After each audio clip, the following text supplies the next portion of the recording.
Philippine Coast Guard padayon ng search and rescue operation angot sa mga mangingisda matapos nagkulob ang ilang motorbangka sa banwas ng ilog. Sa balita nasyonal, PCG padayon ng search and rescue operations. Angot ako na sa balita nasyonal, 50% sa mga COVID-19 patients kay natagan sang convalescent plasma nagapakita sang madasig nga recovery sa Balatian.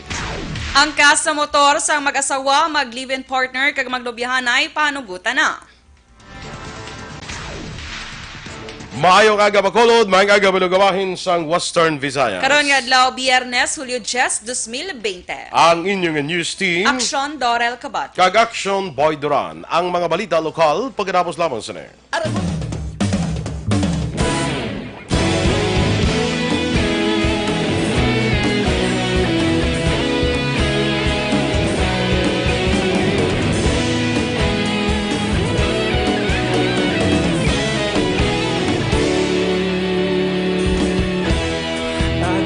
Banwa, mabugnaw nga hangin nagadapyan na ikaw nang ginapamatian namon ginasandigan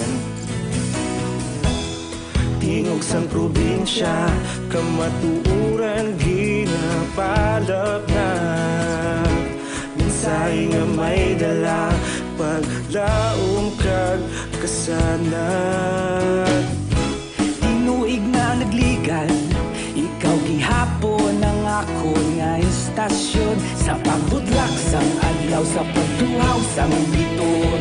Mga balita nga dala inspirasyon, aksyon radyo, Bacolod man sa gihapon. Padayon aksyon radyo, Bacolod saludo sa imo. Padayon aksyon radyo, salamat sa pagserbisyo. Patas kag balanse, matuod nga mensahe, wala sang ginadampigan. Padayon aksyon radyo.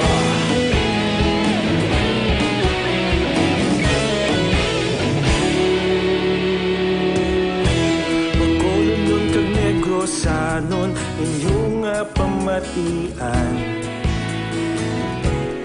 Stasyon nga nagapalaplag sang kamatuuran. Mabakod nga prinsipyo, reporter handa sa serbisyo. Kahapon, karon kag sa gihapon, kita magapadayon. Tinuig na nagligan, ikaw gihapon ang ako nga istasyon sa pagbutlak sang adlaw sa pagtuhaw sang biton.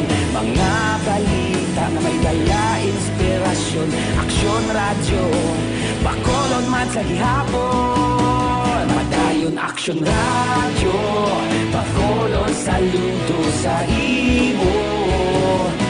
Padayon aksyon radyo, salamat kit sa pagserbisyo.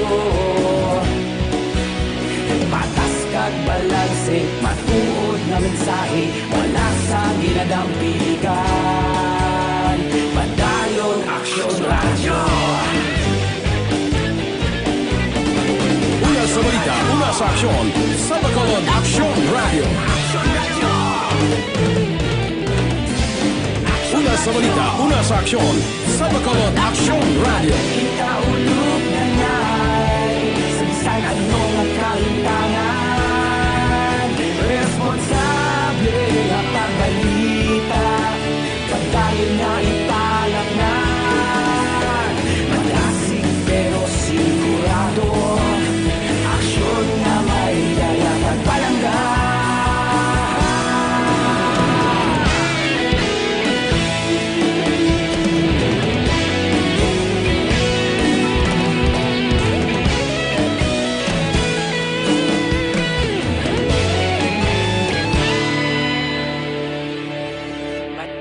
Aksyon radyo, Bacolod saludo sa imo.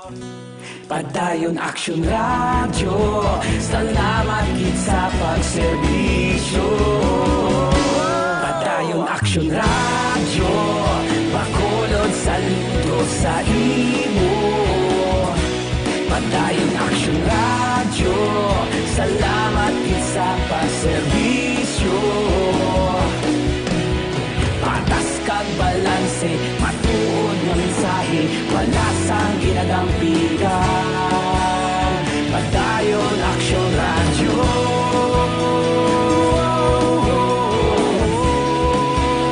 Padayon Aksyon Radyo.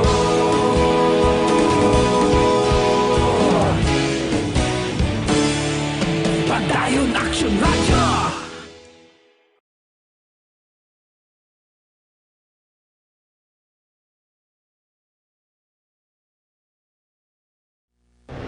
Aksyon! Balitang Bayan, Numero 1. Aksyon Radio Philippines Standard Time, las 6:09. Sa detalye na sa mga balita lokal. May 14 kabago nga COVID-19 cases nga na-record sa Negros Occidental. Ini ang mga lunsay locally stranded individuals o LSI, base man sa DOH-6 Case Bulletin number 105. Base sa datos, duha ka negrante LSIs nga nagpositibo ang gikan sa siyudad Zambago, 3 gikan sa Banwa sang Binalbagan, 1 gikan sa Banwa sang Hinubaan, 4 sa siyudad sang Himamaylan, 1 gikan sa siyudad sang Victorias, 2 gikan sa siyudad sang Escalante, kang 1 nagikan sa Banwa sang Tuboso. Nagpositibo man sa virus ang isa ka 22 anyos nga babae nga LSI gikan sa Lapus, Iloilo City. Gin-report sa DOH-6 nga 6 ang bago nga naka-recover sa masakit sa Region 6 lakip ng 3 ka nigran sa LSIs. Ang Region 6 sa karon ang may 427 ka COVID-19 cases, 257 diri ang active cases, 159 ang naka-recover kag nagapabilin sa 11 ang napatay. Nagapadayon pa ang search and rescue operation sa Philippine Coast Guard agud makita ang missing nga mga isda matapos nagkulob ang motorbangka sa baybayon sang Barangay 1, Banwa sang Ilog nagligad nga Martes. Ang biktima amo si Isagani Avancenia, 32 anyos, nagapuyo sa Barangay Bukana sa amuman nga Banwa. Suro kay PCG Negros Occidental Commander Johnson Benjamin, pagi sa gintingob nga puwersa sa Coast Guard personnel, bantay dagat kag rescue team sa Himamaylan, Ilog kag Kawayan, liwat ginumpisahan ang search and rescue operations. Nagapati si Benjamin nga buhi pa si Avancenia, kag posible nakauyat sa galon kag iban pa nga floating materials. Madumduman nga sang nagligad nga Martes ginhampak sa mabaskog nga balod, kag nagkulob ang motorbangka ang ginasakyan sang mag-utod. Naluwas sa mga insidente ang magulang sini nga si Ivar Avancenia. Hoping na makiara mo lang sa hamboy-hamboy sa galon or mga bagay man nga makalutaw para lang sa salawod niya possibly buhay siya. So we're still hoping ang fisherman sa buhay pa. Kabahin sang pahayag ni PCG Negros Occidental Commander Johnson Benjamin. Ginkumpirma naman ni Philippine Coast Guard Commander Johnson Benjamin nga wala gyapon ginapanugutan nga makasulod sa probinsya ang mga locally stranded individuals gikan Cebu kag Manila base man sa mando ni Governor Eugenio Lacson. Sunod kay Benjamin, ang mga LSIs gikan sa Iloilo kag Guimaras lamang ang mahimo makatabok sa syudad sang Bacolod kag probinsya base man sa kasugdanan sa mga matagas nga opisyal sang Region 6. Ginpahayag man ni Benjamin nga ang restriction sa mga LSIs gikan Cebu kag National Capital Region ang magalawig pa tubtub sa Hulyo 15. Nagnubo sa masobra 35% ang kriminalidad sa probinsya sang Negros Occidental sa una nga anong kabulan sang tuig 2020. Suno kay Negros Occidental Police Provincial Office PIO Lieutenant Amiel Arvin Sunico, sa kabilugan nagnubo sa 35.68% ang index crimes humalin Enero tubtub Hunyo ikomparar sa nagligad nga tuig 2019. Sa records sang NOCPO nagnubo sa 49.2% ang kaso sa robbery nga ginsundan sa kaso sang pagpangawat nga nagnubo sa 46.68%. Ang physical injuries nagnubo sa 41.94%, samtang kaso murder nagnubo man sa 34.58%. Ang iban nga mga kriminalidad kang isang rape, homicide kag motor napping nagnubo man sang pila ka porsyento. Ginpahayag ni Sunico isa sa mga rason sa pagnubo sa kriminalidad sa probinsya ang mga nagapadayon nga presensya sa mga kapulisan sa dalanon bangod sa pagpatuman sa province-wide community quarantine. Nagnubo man sang 37% ang crime statistics sa Bacolod City Police Office halin sa bulan sang Enero tubtob Hunyo karon nga tuig.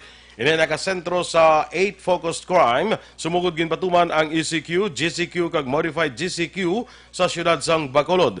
Sunod kay Lieutenant Colonel Ariel Pico, spokesperson sang BCPO, ang wala pagwasan tao sila puluyan sa tion sang ECQ, GCQ kag pagpatuman sang liquor ban ang nakabulig panubo sang crime statistics sa siyudad. Apang sunod kay Pico na magtaas ang mga naglapas sa Article 151 o kanang disobedience to persons in authority, ang wala nagasunod sa health protocol angot sa COVID-19. Sunod kay Pico sa muman nga period, nagnubo man ang kaso sa traffic accident diri sa siyudad sang Bacolod. Actually, Rick, ang aton nga krimen diri sa Bacolod, pag-start ka sang ECQ, tapos nag-ECQ kita, nagbalik naman ka sa NDCQ, nagnubo kita by 37%, no? Actually, Rick, nagtaas kita sa aton nga implementation sang other specialists. Ang kabahin sa pahayag ni Lieutenant Colonel Ariel Pico. Sa dugang nga mga balita lokal, arestado sang Police Station 2 ang street-level individuals kag newly identified drug personality matapos ang bypass operation sa Barangay 2 siyudad sang Bacolod. Miyerkules ang gabi mga sospetsado ang ginkilala kay Jomar Segovia kag Jason Poneles, lunsay 20 anyos, tanan pumuluyo sang Purok Lampirong Barangay 2 siyudad sang Bacolod. Na-recover sa mga suspect ang 105,000 pesos nga bilis ang shabu kag shabu paraphernalia.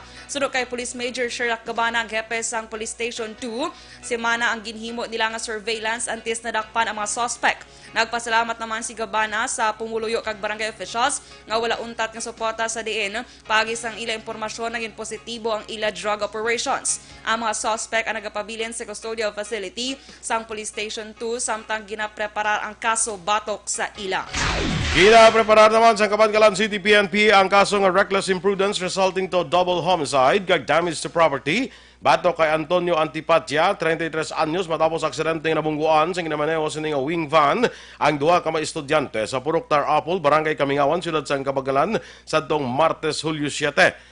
Ang mga biktima ginkilala nga Sanday Jemel Moya, 22 anyos, pumuluyo sa Barangay Inapoy, kag Andribon Zapanta, 24 anyos, sang Barangay Pinaginpinan sa mga syudad.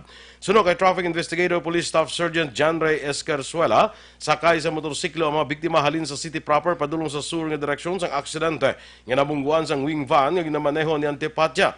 Nakaangkon sa malubha nga pila sa mga biktima ang gintunaan sang ila kamatayon. Sunod kay Escarzuela, ang mga biktima graduate na kuntani sa kolehiyo apang napatay bangod sa aksidente.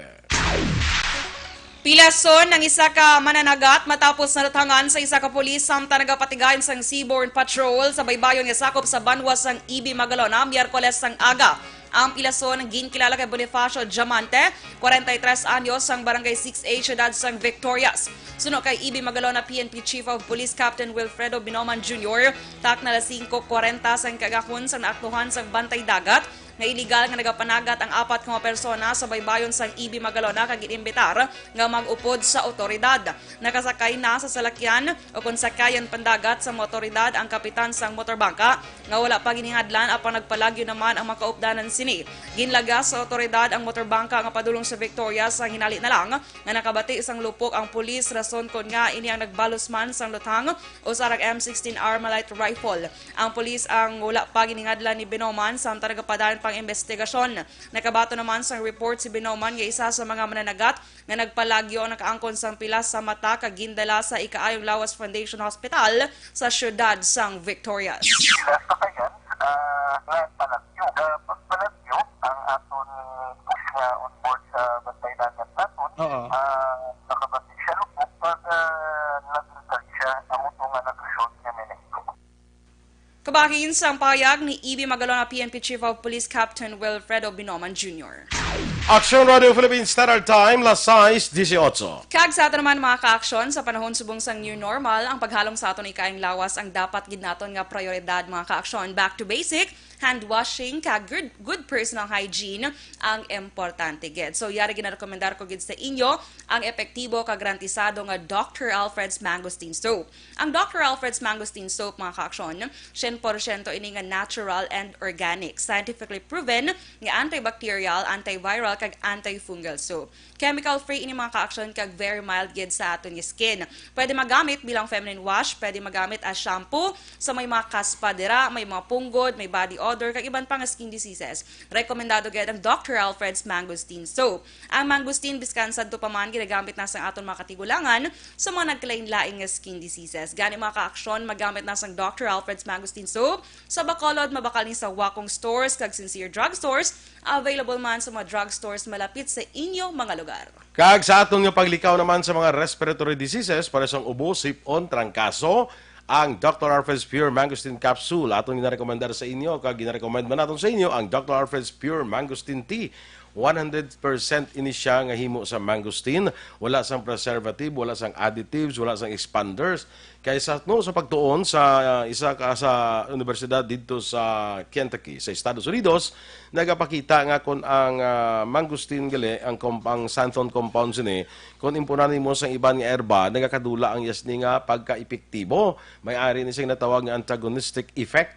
But silingon hindi na siya epektibo ang iya sining healing properties. Amo na nga ang Dr. Alfred's Pure Mangosteen Capsule and Tea, 100% gini siya nga himo sa mangosteen. May B complex pa ni siya, ang vitamin B1 para sa atong sining reflexes o kun nerve, ang B6 para sa atong sining lungs o kun baga, babakod para nga hindi kita matapikan sang ubo, kang B12 para sa maayong absorption sang sustansya sa mga pagkaon nga aton nga ginakaon. So mag Dr. Alfred's Pure Mangosteen Capsule and Tea kana mabakal naton sa tanan nga sangas ang Sincere Drugstore, Wakong Chinese Drugstore, Consuelo Drugs kay iban pang butika malapit lang sa inyo nga lugar. 50% sa mga pasyente sa COVID-19 nga ginatagan sang convalescent plasma nagapakita sang madasig nga recovery sa balatian. Samtang angka sa motor sa mag-asawa, mag-live-in partner kag magnobyahan ay pahanugutan na. Detalye sa mga balita nasyonal sa magbalik sang Aksyon, Balitang Bayan, Numero 1.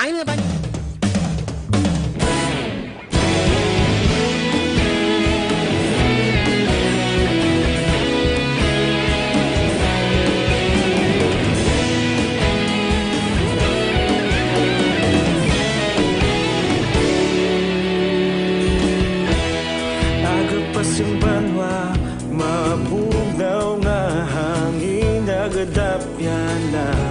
Ikaw nang ginapamatian, namon ginasandigan. Tingog sang probinsya, kamatuuran ginapalap na. Minsay nga may dala, paglaong kag kasanat.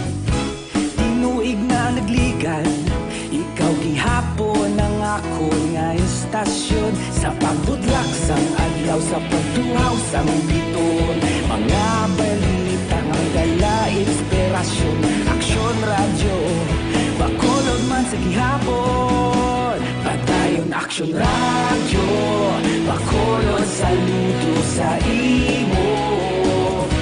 Padayon Aksyon radyo, salamat kisa pagserbisyo. Patas kag balanse, matuod nga mensahe, wala sang ginadampingan. Padayon Aksyon radyo.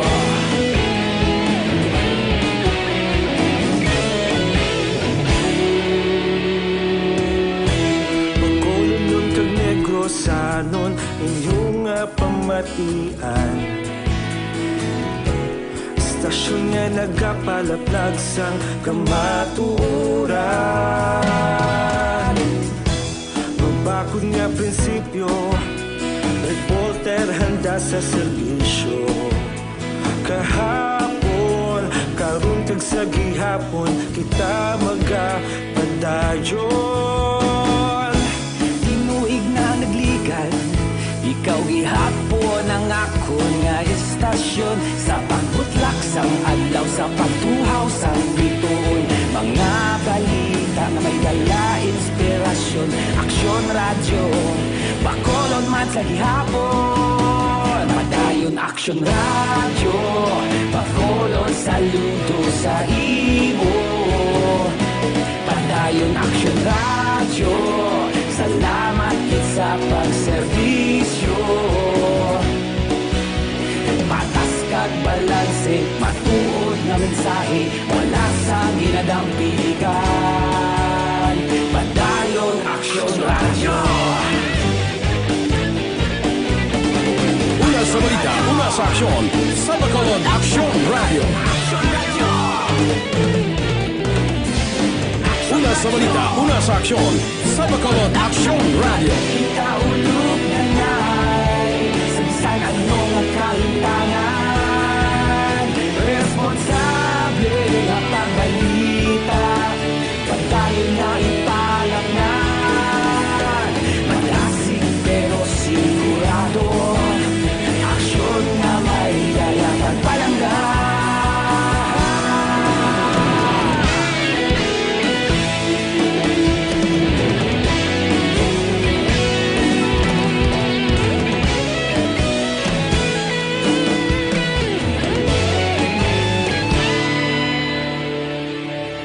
Padayon Aksyon radyo, Bacolod saludo sa imo.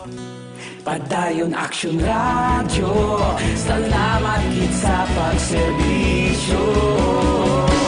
Padayon Aksyon radyo, Bacolod saludo sa imo.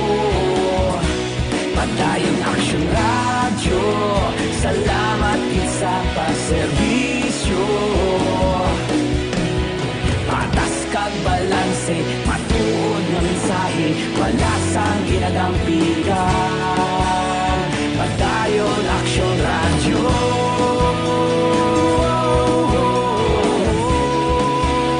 Padayon Aksyon radyo.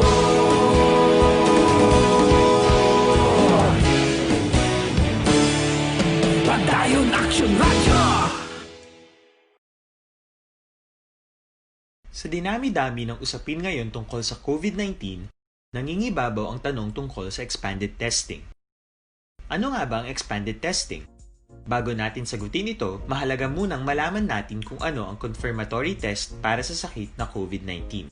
Ang reverse transcription polymerase chain reaction o RT-PCR ay isang laboratory test na tumutukoy sa mismong virus sa loob ng tao. Ang RT-PCR ang siya lamang test na ginagamit upang makonfirm ang sakit na ito. Kaya nitong alamin kung may virus na sa katawan ng isang tao bago pa man lumabas ang sintomas. Kaya naman sa ating expanded testing, RT-PCR ang ginagamit natin ngayon. Hindi ito katulad ng rapid antibody-based tests o RATs na tumutukoy lamang ng antibodies sa katawan. Sino-sino ang kabilang sa expanded testing? Sa expanded testing, ang mga sumusunod na mga tao na may history of travel sa isang lugar na may COVID-19 o nakisalamuha sa taong may COVID-19 ay sasailalim sa RT-PCR test. Una, mga pasyenteng may malubha at kritikal na kalagayan. Ikalawa, mga pasyenteng may edad 60 pataas, pasyenteng mayroong ibang sakit, o mga pasyenteng may maselang pagbubuntis. Ikatlo, mga pasyenteng may bahagyang sintomas. At ikaapat, iba pa nating kababayan at mga healthcare workers na walang sintomas ngunit may travel history o contact. Mayroon na tayong mga laboratorio. Balitang Bayan, Numero 1. Aksyon Radio Philippines Standard Time, las 6:27, detalye na sa mga balita nasyonal. Kapin 50% sa mga COVID-19 patients nga nakabaton sa convalescent plasma nagapakita nga marasig nga naka-recover sa masakit. Inaging pahig ni Jonas Del Rosario, spokesperson sa Philippine General Hospital. Kasunod nga ang ospital ang nagapatigan na sa clinical trial para sa convalescent plasma bilang treatment sa COVID-19. Ginpaatag ni Del Rosario nga ang ginobra nila sadto ang ginatawag nga compassionate use ukon para lamang sa mga severely ill kag critically ill. Suno kay Del Rosario, mas epektibo ang iniya treatment kung ihatag sa mga pasyente antes nga maglala ang ila nga kondisyon. Pahanugutan na ang backriding o kung pag-angkas sa motorsiklo para sa mag-asawa, mag-live-in partner kag magnobiyahanay. Suno kay Interior Secretary Eduardo Anyo umpisa subong adlaw Hulyo 10, pahanugutan na ang pag-angkas sa motorsiklo. Lakip sa requirements suno kay Anyo among kinahanglan nga magpakita sa pamatuod o kung ebidensya nga nag-istar ang nag-aangkasanay sa isa ka balay. Nagpagwa man ang DILG sa malitrato sa prototype design ni Bohol Governor Arthur Yap nga gin-adopt sang IITF nga nagatugot sang backriding sa motorsiklo. Natala na nga magpagwa sang guidelines ang Interagency Task Force anggot diri para himuon basihan sa checkpoints. Samtang ginpanghiwala sang ABS-CBN nga nagpadala sila sang emisaryo para magsuhol sa mga kongresista nga magboto pabor sa ila prangkisa. Ini kasunod sa palayag ni House Appropriations Committee Chairman Eric Yap nga nakabaton ini sang 200 milyones pesos nga tanyag para magboto pabor sa franchise renewal sang network. Sa ginpagawa nga official statement sang ABS-CBN, ila gindinaay nga nagpadala sila sang emisaryo para suhulan ang mga mamalida para sa ila franchise application. Sunod sa network, nagpartisipar sila sa proseso kag nasabat ang tanan nga issue sa nakaligad nga 12 ka hearings. Ginpanghiwala man Nanday Gabriela Party List Representative Arlene Brosas, isa sa mga authors sang 12 ka franchise bills, kag ni Agusan del Norte Representative Lawrence Fortun ang aligasyon nga nagalapta sa social media nga ginbayaran sila para suportahan ang prangkisa sang network. Sunod kay Fortun, seryoso ang ini nga mga aligasyon apang wala sang basihan.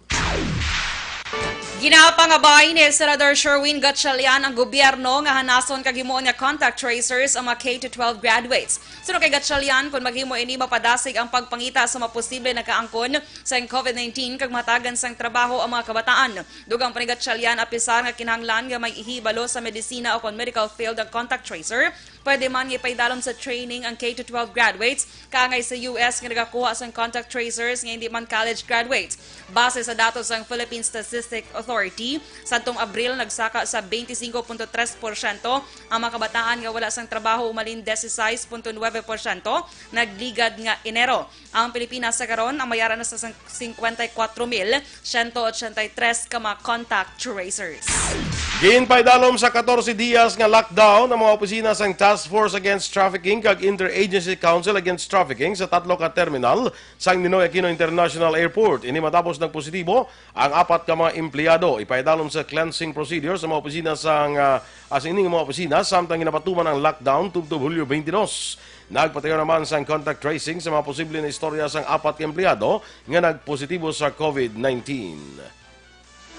Kag sa katapusan nga balita national, wala sang otoridad si Presidente Rodrigo Duterte nga deklarar ang komunista nga grupo bilang terrorist organizations. Inisunod kay Senator Panfilo Lacson, kasunod sang kabalakang nga human rights abuse matapos na pirmahan ang anti-terrorism law.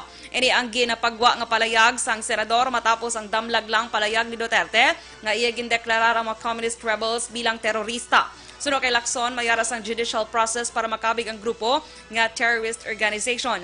Ginakabig ni Lacson nga ang palayag sang presidente ay isa ka personal opinion kag hindi official declaration. Aksyon Radio Philippine Standard Time, las 6:31. Kag sa aton mga ka-aksyon nga nagapangita sang kape nga kumpleto sa sustansya kag bitamina arang mga pika nga wala kaya ginakonsensya. Yari rekomendar ko gid sa inyo ang Best Cafe 8-in-1 Coffee Mix mga ka-aksyon. Ini ang Best Cafe mga ka-aksyon kompleto ini sa anong kakilala nga best medicinal plants kaangay na lamang sang malunggay, guyabano, mangosteen, agaricus mushroom, barley grass kag ang natural sweetener nga stevia. Proven man nga nagapapugong kag nagabulong sa mabalatian kaangay sang hypertension, kidney problem, heart ailment kag madamo ang iban pa nga mga balatian. Ang Best Cafe 8-in-1 Coffee Mix mga ka-aksyon, sugar-free iniha kag aprobado sang Food and Drug Administration o FDA. Mabakal ini sa mga butika kag supermarkets malapit sa inyo mga lugar. Standby na sa Aksyon Report, second portion. Upod Aksyon, Fred Salanga. Balikay kita sa Aksyon Balita Morning Edition. Upod gapon sa inyo News Team. Aksyon Dorel Cabatu. Kag Aksyon Boy Duran, una sa Balita, una sa Aksyon. Sa Bacolod Aksyon Radio.